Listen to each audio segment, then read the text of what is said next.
कोई शरीर में गुरु है तो जितनी सीमा तक उसकी ताकत काम करेगी उतनी दूर तक आपको लेकर जाएगा, लेकिन उसके आगे वो नहीं ले जा सकता। इसीलिए कोई गुरु कहते हैं कि गृहस्थ आश्रम छोड़ के आओ तब हम शिष्य बनाएंगे, कोई गुरु कहते हैं कि मांस मछली छोड़ के आओ तब गुरु बनाए शिष्य तुम्हारे गुरु बनेंगे, कोई कहता है प्याज लहसुन छोड़ के आओ, कोई कहता है कि पूरी तरह इस जाति के हो इस धर्म के हो तब आओ। यानी जो शरीर में है उसके पास नियम है, बंधन है, लेकिन हमारे गुरु शिव तो शरीर में है ही नहीं, कण कण में है, आकार है नहीं, लेकिन चारों दिशाएं जिसका वस्त्र है वो तो शुरू से ही शरीर में नहीं है। तो हमारा मन सीधे महादेव को पुकारता है, हे महादेव आप मेरे गुरु हैं, मैं आपका शिष्य हूँ, मुझ शिष्य पर दया कर दीजिए। और महादेव दया करते हैं, महादेव की दया होती है तभी हम अच्छा जीवन जीते हैं, हम अच्छा खाने लगे, हम अच्छा पहनने लगे।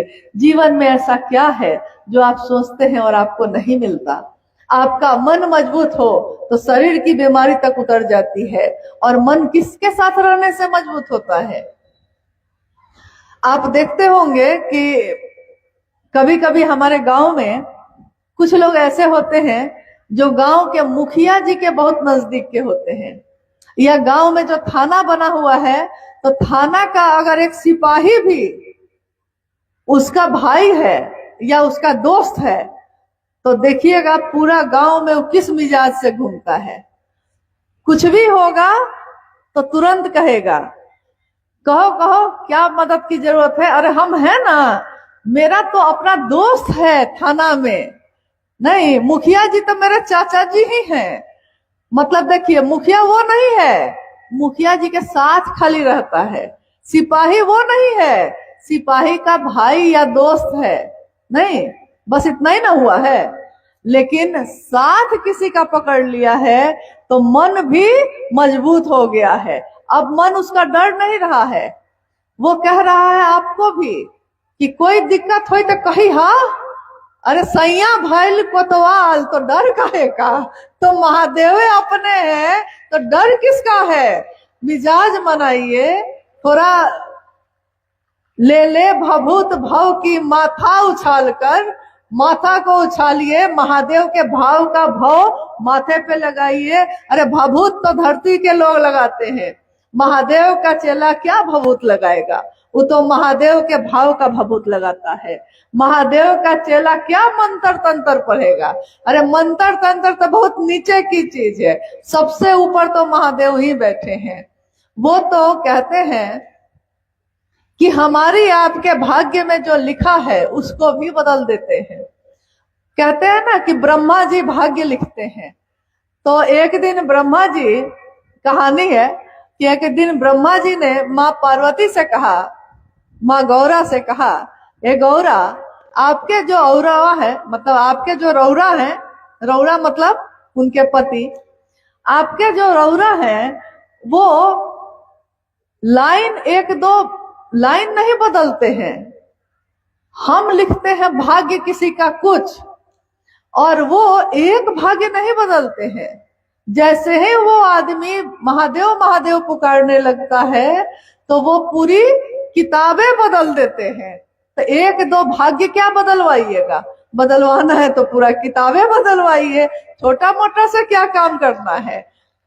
बेतिया जैसी जगह पे रह के अध्यात्म के रूप में इतना जागृत, पूरा चंपारण मोतिहारी बेतिया एक ही तो था, आज भी एक ही है। देखिए वहां के गुरु भाई यहाँ, यहाँ के गुरु भाई वहां, यानी पूरे मिले जुले हुए हिले मिले हुए लोग हैं।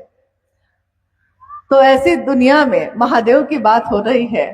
साहब ने तो साफ कहा कि जाति धर्म वर्ण संप्रदाय लिंग से परे है शिव की शिष्यता, यानी इन सारी चीजों से ऊपर है। यहाँ कोई फर्क नहीं पड़ता कि आप अमीर हैं कि गरीब हैं। अरे खाइएगा आप भी रोटी, खाएंगे हम भी रोटी, सोइएगा आप भले डनलप के बिस्तर पे, हम चटाई पे सोएंगे, लेकिन नींद ही ना आएगी, आपको भी नींद ही आएगी, हमको भी। तो यहाँ तो आम के पेड़ से, आम का पेड़ कभी भेद करता है कि अमीर खाएगा कि गरीब खाएगा, कि इस जाति का खाएगा कि इस धर्म का खाएगा। तो महादेव की रचना जब भेद नहीं करती तो महादेव कैसे भेद करेंगे। इसीलिए साहब श्री ने हमेशा शिव चर्चाओं में ये कहा है कि महादेव का गुरु मानने वाला हर संकीर्णता से, हर बंधन से मुक्त हो जाता है। बंधन बहुत तरह के हैं, बहुत तरह की संकीर्णता है, भेदभाव है, छुआछूत, ऊंच नीच, सब चीजों का है। लेकिन जैसे ही हम कहते हैं महादेव मेरे गुरु हैं और शिव की चर्चा में बैठते हैं तो हम सब अपने अस्तित्व को भूल जाते हैं और एक साथ बैठकर एक साथ खाते हैं, एक साथ चाय पीते हैं, एक साथ पानी पीते हैं और एक साथ बैठ के महादेव की बात करके अपने अपने घर को लौट जाते हैं।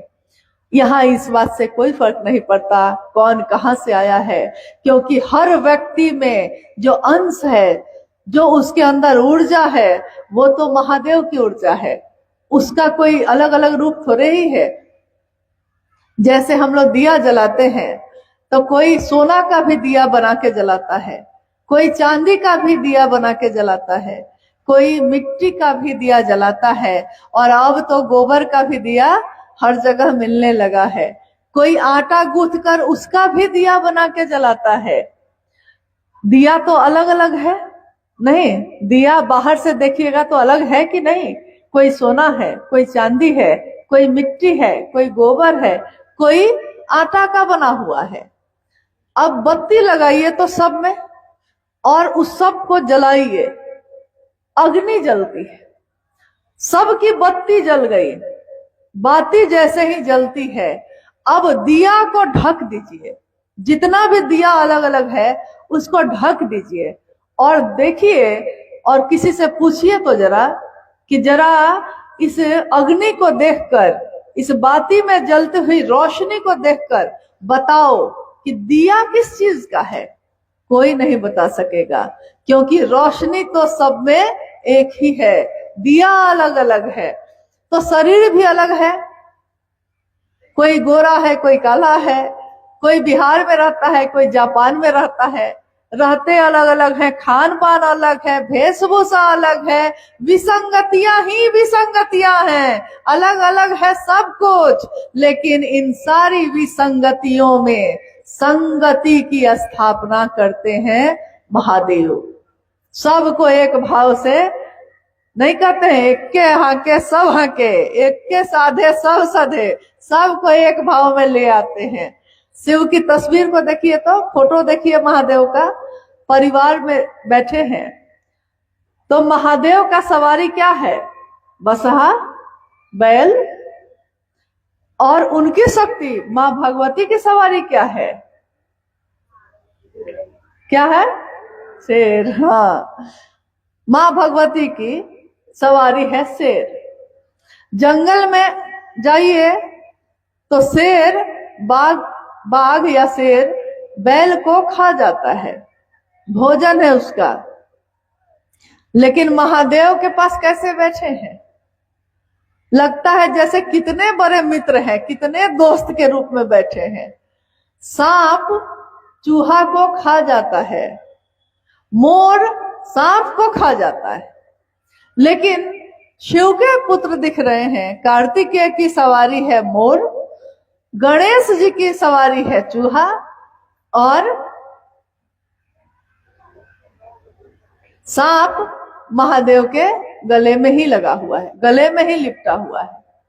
सब के सब शिव भाव में है, कोई किसी के तरफ डस नहीं रहा, कोई किसी को खा नहीं रहा, कोई किसी से झगड़ा नहीं कर रहा, सब के सब शिव भाव में। विसंगति है, विचार अलग, देह अलग, प्रवृत्ति अलग, लेकिन शिव भाव में आकर सब अपने स्वभाव को, यानी अपना क्या स्वभाव है इसको भी भूल जाते हैं। कहते हैं जब महादेव का रंग चढ़ता है, जब महादेव का नशा होता है तो सारे नशा छूट जाते हैं जो छोटे छोटे धरती के हैं। महादेव का रंग चढ़े तो फिर कोई दूसरा रंग नहीं चढ़ पाता। तो महादेव जब मेरे आपके गुरु हैं और तीनों सूत्रों को करने के लिए साहब श्री ने कहा है, हम सब अक्षरशः उसको करें। जो कहने वाले हैं ताकत उनकी काम करती है। हम कुछ और कह देंगे, कोई और कुछ और कह देगा, इससे कोई फायदा होगा नहीं। आप कहिएगा कि सिर्फ महादेव से दया मांगेंगे तो दया मिल जाएगी, बिल्कुल मिलेगी। कहिएगा कि महादेव की चर्चा दूसरे से करेंगे तो मेरा मन भी समझ जाएगा, हाँ समझेगा, क्योंकि दूसरे को समझाने में खुद समझते हैं, दूसरे को स्टेशन पहुंचाने में खुद स्टेशन पहुंच जाते हैं। क्या महादेव का प्रणाम करेंगे तो प्रणाम हो जाएगा? एकदम हो जाएगा।